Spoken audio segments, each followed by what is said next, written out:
আজ আমি পাউরুটি দিয়ে দুই রকমের নাস্তা বানিয়ে নিব। সকাল অথবা বিকেলের নাস্তার জন্য বা স্কুলের টিফিনের বক্সে এই রকমের নাস্তার আয়োজন থাকলে ছোট থেকে বড় সবাই খুশি মনে খেয়ে নেবে। আসসালামু আলাইকুম ভাই বোনেরা, কেমন আছেন? আশা করি যে যার অবস্থানে বসে এই ভিডিওটা দেখছেন সবাই অনেক বেশি ভালো আছেন। আশা করি পাউরুটি দিয়ে দুই রকমের নাস্তার আয়োজনের রেসিপিটি আপনাদের কাছে অনেক অনেক বেশি ভালো লাগবে।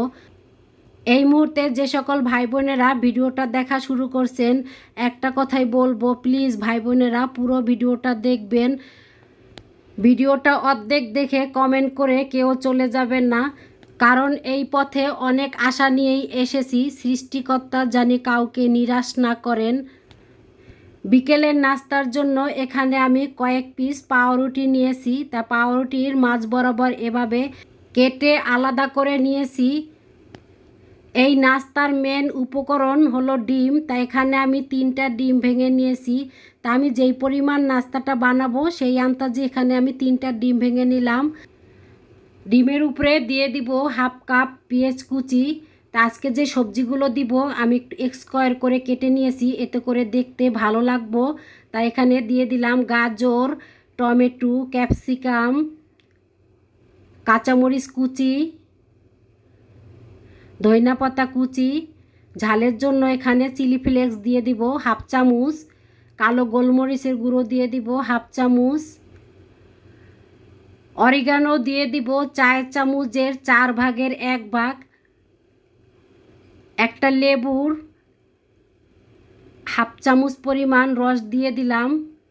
দিয়ে দিব টমেটো সস 2 চামচ পরিমাণ, স্বাদের জন্য দিয়ে দিব পরিমাণ মতন লবণ। এখন আমি একটা চামচের সাহায্যে সব উপকরণগুলো ভালো করে ডিমের সাথে মিশিয়ে নিব। এই নাস্তাটা বানানোর জন্য আমি যে পাউরুটির মাঝ বরাবর কেটে আলাদা করে নিয়েছিলাম সেই পাউরুটিগুলো আমি কিন্তু এখানে দিয়ে দিব। এই পাউরুটিগুলো আমি ফেলে দিব না। আর এখানে যেহেতু ডিম আর সবজি, এই ডিম সবজিতে লবণ দেওয়ার পরে দেখা যায় অনেকটাই পাতলা হয়ে যাবে, আর এই পাউরুটিটা দেওয়ার পরে আর পাতলা হবে না। তাই স্কিপ হয়ে গেছে, ভিডিওটা দেখাতে পারলাম না, দুঃখিত। আমি কিন্তু পাউরুটিটা ডিমের সাথে ভালো করে মিশিয়ে নিয়েছি। ফ্রাই প্যানে তেল গরম হয়ে গেছে, তেলের উপরে এভাবে পাউরুটিটা মাছ বরাবর দিয়ে দিলাম। তা ডিম দিয়ে আর সবজি দিয়ে যে লিকুইডটা বানিয়ে রেখে দিয়েছিলাম সেই সবজি আর ডিমটা এভাবে মাছ বরাবর দিয়ে দিব। তা পাউরুটির সব সাইডে এভাবে সমান করে লাগিয়ে দিব, জানি পাউরুটিটা দেখা না যায়। তা এভাবে আমি উল্টায় পাল্টায় পাউরুটিটাকে আমি ভেজে নিয়েছি। মাশাআল্লাহ, এই নাস্তাটা খেতে কিন্তু অসাধারণ হয়েছে, অনেক মজা। আর এইটার একটা রুটি হলেই আপনার পেট ভরে যাবে, এখানে 2 পিস খাওয়ার কোনো প্রয়োজন নাই, কারণ এই পাউরুটিগুলো কিন্তু অনেক মোটা মোটা ছিল। ডিম সবজির পুরের কারণে আরও বেশি মোটা হয়ে গেছে। তা নাস্তাগুলো আমি ভেজে নিয়েছি। এখন আমি পাউরুটি দিয়ে অন্যরকমভাবে আরেকটা নাস্তা বানিয়ে দেখাবো। তাই এখানে আমি 4 পিস পাউরুটি নিয়েছি। তা পাউরুটিগুলো একটা বেলুনের সাহায্যে এভাবে রুটির মতন বেলে পাতলা করে নিব।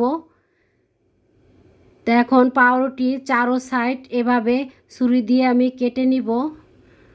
পাউরুটির এই নাস্তাটা ছোটরা খেতে অনেক বেশি পছন্দ করবে, কারণ এই নাস্তাটা আমি সসেস দিয়ে আর চিজ দিয়ে বানাবো।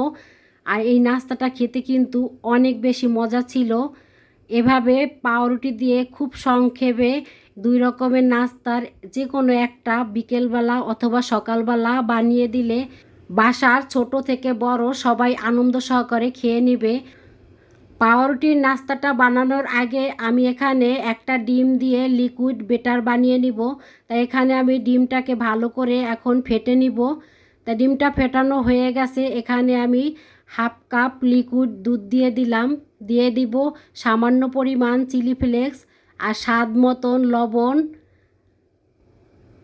1 চামচ দিয়ে দিব আমি কর্নফ্লাওয়ার। এখন আমি সব উপকরণগুলো ভালো করে মিশিয়ে নিব। ভিডিওর এই পর্যায়ে এসেও যে সকল ভাই বোনেরা একটা লাইক দিতে ভুলে গিয়েছেন, প্লিজ ভাই বোনেরা একটা লাইক দিয়ে দিবেন। আর এই রেসিপির কোনো অংশ যদি ভালো লেগে থাকে তাহলে সাবস্ক্রাইব করে আমার পাশে থেকে যেতে পারেন। এই নাস্তাটা বানানোর জন্য এই যে পাউরুটিগুলো আমি সাইড কেটে নিয়েছি, এখন আমি মাছ বরাবর এভাবে চিজ দিয়ে দিব পাউরুটির উপরে। তা আমি সব সাইডে সমান করে চিজগুলো এভাবে দিয়ে দিলাম। এখন উপর থেকে একটা সসেস দিয়ে দিব। তাই এই সসেসটা দেওয়ার পরে এইভাবে রুটিটাকে আমি রোলের মতন করে গোল করে নিব। তাই এখানে আমি হাত দিয়ে কিন্তু চিপে চিপে এই রুটিটাকে সসেসের সাথে লাগিয়ে নিয়েছি। আর যেহেতু এখানে চিজ দেওয়া আছে, সসেসের সাথে খুব সহজেই লেগে যাবে। চিজ সসেস দেওয়া পাউরুটির রোলটা ভাজার জন্য কড়াইতে আমি পর্যাপ্ত পরিমাণ তেল দিয়ে দিলাম। তেলটা হালকা যখন গরম হয়েছে তাই লিকুইড ব্যাটারটা এভাবে রোলের উপরে সব সাইডে সমান করে লাগিয়ে নিয়েছি। এখন তেলের উপরে একটা একটা করে দিয়ে দিব। এভাবে পাউরুটির গায়ে লিকুইড ব্যাটারটা লাগানোর কারণে দেখা যায় ভাজার সময় পাউরুটিগুলো সসেসের থেকে আলাদা হয়ে যাবে না, লেগে থাকবে। তা এক সাইড ভাজা হয়ে গেছে, তা আমি উল্টায় দিব অপর সাইড ভাজার জন্য। আর এখানে কিন্তু চুলার আঁচটা একদম লোতে রাখতে হবে, কারণ পাউরুটি এটা খুব সহজেই কিন্তু কালার হয়ে যায়। তা আমি এপিট ওপিট করে পাউরুটির রোলটা সুন্দর করে ভেজে নিয়েছি। আর এই নাস্তাটা কিন্তু বাসার ছোট বাচ্চারা খেতে বেশি পছন্দ করব, কারণ এখানে সসেস আছে আর এখানে কোনো ঝাল নাই। আর এই নাস্তাটা সত্যি খেতে খুব মজা ছিল, কারণ এখানে চিজ আছে, সসেস আছে। আর এই সমস্ত খাবারগুলো কিন্তু ছোটরা খেতে বেশি পছন্দ করে। এভাবে নিত্য নতুন রেসিপি দেখার জন্য সাবস্ক্রাইব করে আমার পাশে থেকে যেতে পারেন। আজকের মতন এই পর্যন্ত, আবার দেখা হবে নতুন একটা রেসিপিতে। সেই পর্যন্ত আল্লাহ হাফেজ, আসসালাম।